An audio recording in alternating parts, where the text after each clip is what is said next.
Bonsoir à tous, bienvenue à ce flash d'information. La réhabilitation de la voie principale de la zone industrielle de Yopougon a commencé. Les travaux avancent bien et vont s'étendre à plusieurs quartiers de la commune.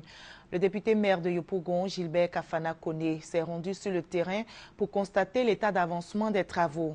Plus de 7 milliards de francs CFA ont été décaissés dans le cadre du programme présidentiel d'urgence pour réhabiliter toutes les artères de la commune de Yopougon. Et ce phénomène qui prend de l'ampleur à Abidjan, après Boaké, Daloa et Korogo. Il s'agit des motos. Ils sont plusieurs motocyclistes à circuler dans la capitale économique ivoirienne sans casque de protection, défiant ainsi le code de la route au risque de leur vie. Ces motocyclistes sont accusés de provoquer des accidents de circulation. Nous en reparlerons avec notre reporter Éric Goré dans l'édition de ce soir. Hors de la Côte d'Ivoire, au Nigeria, la secte Boko Haram continue de faire parler d'elle.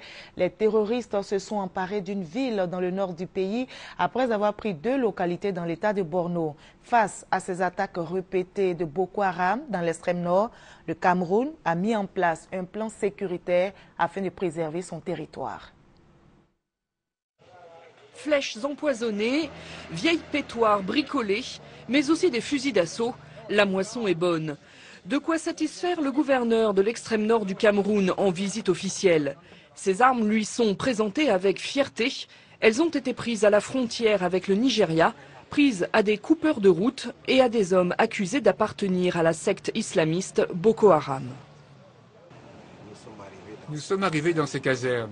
Nous avons pu toucher du doigt cette réalité, mais le plus réconfortant, c'est le moral de nos troupes. Une opération de communication pour porter la parole de Paul Biya.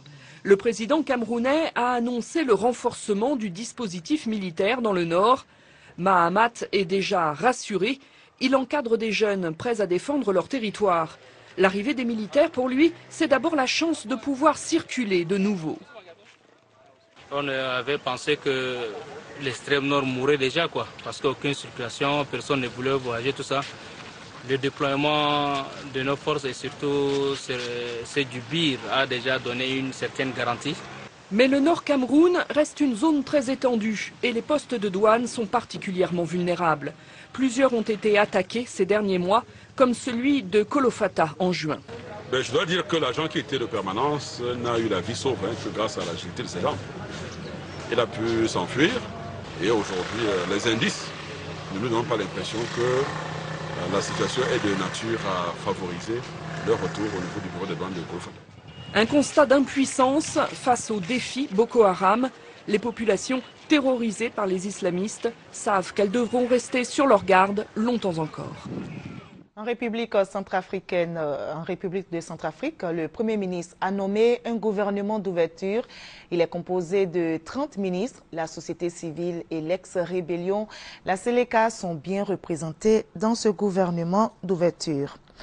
Près de 200 Africains clandestins ont disparu dans un naufrage au large de la Libye.